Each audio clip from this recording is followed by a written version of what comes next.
Bonjour à toutes et à tous et bienvenue dans notre petit jardin laboratoire. Vous êtes plusieurs à m'avoir demandé une nouvelle vidéo après un peu plus d'un an d'absence.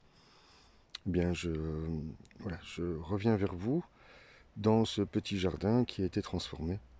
Mais je vais peut-être vous expliquer dans un premier temps pourquoi j'ai été absent pendant tout ce temps. En réalité, je voulais expérimenter les techniques que je développe ici sur de plus grandes surfaces. Et j'ai eu l'opportunité de trouver un terrain euh, d'assez grande dimension, 5000 m², pour lequel, comment expliquer les choses, la principale objection pour l'achat de ce terrain, c'est le fait qu'il n'était pas en ordre de documentation. Voilà, je le dis simplement, parce que voilà, ça m'a demandé un an d'effort auprès des autorités, et pour finir, ne pas pouvoir l'acheter parce qu'il ne correspondait pas aux attentes prévues. Et suite à cela, je me suis rabattu vers un autre terrain et j'ai trouvé un accord avec l'agriculteur puisque j'allais occuper une partie d'un terrain qui est une ancienne pâture.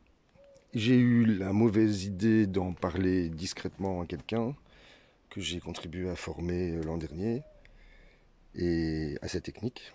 Et cette personne est allée trouver le propriétaire et lui faire une autre proposition qu'il a acceptée. Et donc, voilà, je me suis senti un peu escroqué sur ce coup-là.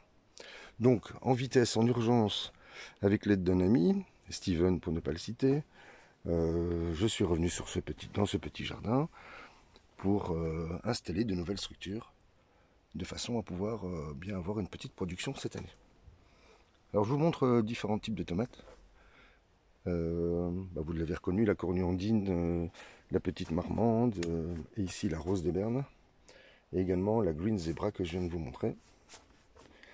Ici nous avons des ananas d'un joli format cette année.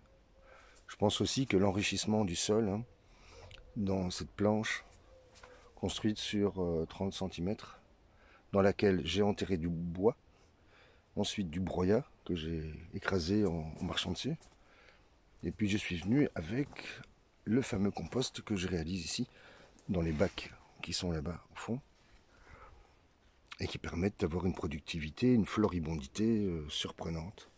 Enfin, en tous les cas, selon moi. Vous savez, tous ceux qui font de la tomate sont persuadés que les leurs sont les meilleurs au monde. Eh bien, je dois vous avouer qu'ici, c'est une année exceptionnelle. Pas que pour moi d'ailleurs. Alors, autant pour les tomates que pour les haricots. J'ai testé de nouvelles variétés, comme ici le Nectar Königin, un haricot allemand, ou autrichien, enfin je ne sais pas. Je pense que les deux se disputent la paternité. Et je dois dire que j'en suis très agréablement surpris. On a des haricots qui font 25, 30, 35 cm. Il y en a assez joli format, très goûteux et sans fil. Tous les haricots que j'ai mis en place cette année sont tous sans fil. Vous voyez, ici des haricots espagnols qui donnent également. Je fais une récolte tous les jours et je récolte à peu près 5 kg tous les jours sur les trois ensembles, et j'en ai rajouté deux. J'ai rajouté cette structure-ci à la place des salades parce que, enfin, j'ai quand même mis des salades, mais comme il y a moins de lumière cet après-midi, l'après-midi en général, et bien voilà. Alors il est un peu tard pour avoir mis de nouvelles plantations de haricots, mais je pense que si on a un petit été indien, ça peut le faire. Ici, des haricots coco, vous connaissez sûrement. Ça, c'est extraordinaire. C'est vraiment une plantation prolixe. Tous les jours ici aussi, c'est 2 kg de haricots coco. Je vais vous les montrer de l'autre côté. Vous voyez, il y en a à profusion. Mélangé ici avec des haricots espagnols. Voilà. Donc ça permet de varier les plaisirs. Voilà, c'est comme ça partout. De beaux haricots de 30 à 40 cm en moyenne. Ici une autre petite structure avec des tomates cerises. Voilà, on y reviendrait peut-être. Je vais essayer de ne pas être trop long aujourd'hui. Voilà, j'ai remis une planche, enfin un Réos palette surélevé dans lequel j'ai replacé du persil. Voilà, là-bas de la ciboulette, du basilic à droite. Et vous voyez la floribondité hein, de ces plants. Ça, c'est la variété que j'ai créée il y a 4 ans maintenant. Cette petite tomate qui a un immense succès, elle a le goût de bonbon. Alors, rapidement, donc la première serre hein, qui évolue très très bien. Voilà, je récolte également tous les matins. Voilà. Et des plants sur votre gauche qui sont eux uniquement du carbone. Je ne sais pas si vous vous souvenez. Voilà, il n'y a absolument aucune matière organique. Et donc par dégradation de la matière organique, elle vient rejoindre le sous-sol qui a été carboné à l'aide de broyat. Et donc les champignons lignifages, mais également les ifs se sont installés, hein, ceux des mycètes, et ce sont eux qui transportent la nourriture vers les plantes. Bon, il y a un peu de désordre, hein, je m'en aperçois. Ici la planche centrale, hein, donc un seul arrosage à la plantation pour les haricots. Et puis il y en a eu un deuxième parce que nous avons eu 3 mois de sécheresse. Et donc il a fallu intervenir. Habituellement je ne le fais pas. Mais voilà, ici je me suis autorisé à le faire pour dire d'avoir une belle production. Et c'est le cas cette année encore. Ouais. Dans cette deuxième serre qui a été rehaussée, celle-ci. Mais elle s'est complètement désarticulée durant l'hiver. Il faudra la refaire sans doute cet hiver prochain. Voilà ici une variété de tomates dites géantes à gauche. Et à droite des tomates cerises d'une qualité, je vous dis, exceptionnelle. Vous voyez ce que ça donne? J'essaie d'enlever la feuille. Magnifique, goûteuse. Et les petites rouges que vous voyez, c'est une variété anglaise qui apporte d'excellents résultats. Et j'ai un plant de black cherry également, mais dont je suis un peu déçu. Je n'ai pas voulu réutiliser mes graines. Et j'en ai racheté, j'aurais pas dû.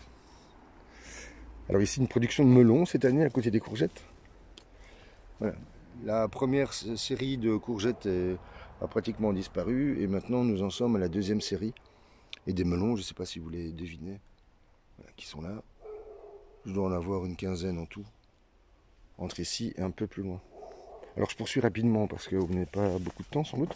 Ces planchers ont été mis en repos. Je viens de retailler les framboisiers puisque cette partie de la serre va être réutilisée à partir du printemps prochain. Et j'y ai placé, j'ai donné un coup de biofourche ou de grelinette, enfin c'est comme vous voulez.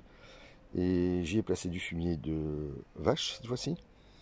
Et j'ai déposé les déchets de feuillage parce que les oiseaux viennent constamment dans cette planche chercher de la nourriture. Ici, l'association des 3 sœurs, hein, que vous connaissez sans doute, selon la méthode amérindienne, courges, tomates et haricots. Et je veux dire que ça fonctionne très très bien. Voilà des courges qui sont censées être des courges longues de Nice. Et en réalité, ce sont des courges de Guernesey. Donc vous voyez, même les professionnels en bio, ça leur arrive de se tromper. Ici, une planche également 2 barreras remplies de haricots. Ici, ce sont des oignons, des magnifiques oignons. Ils ont un peu souffert de la sécheresse. Voilà, la planche du milieu va être faite d'ici quelques jours. Il faut que je trouve juste un petit peu de temps pour mettre tout ça en place. Et je suis déjà en train de repiquer. Hein. Ici, on a du fenouil. Alors ici, je laisse un peu sauvage, avec des plants de tomates. L'idée, c'est d'avoir le mildiou et que je puisse quand même avoir une production de cerises un peu goûteuse. Ce qui voudrait dire que je pourrais récupérer les graines pour l'an prochain et elles seraient déjà un peu fortifiées. Ici, une autre variété de tomates cerises jaunes, excellente également. Donc voici la courge et ce qu'elle prend comme place, hein, vous le voyez. Il y a 3 plants de mémoire. Et on démarre de là-bas au pied des noisetiers. Voilà les haricots hein, qui ont donné à profusion cette année. Et je me teste cette année à la culture des artichauts. Et je dois dire que c'est plutôt une réussite. J'en suis déjà à ma 2e récolte. Ouais. Et ici au centre, quelques melons. Voilà, je vous laisse ici. Je vous parle peut-être de ce plant de tomates qui ressemble beaucoup au cœur de pigeon, qui donne des formats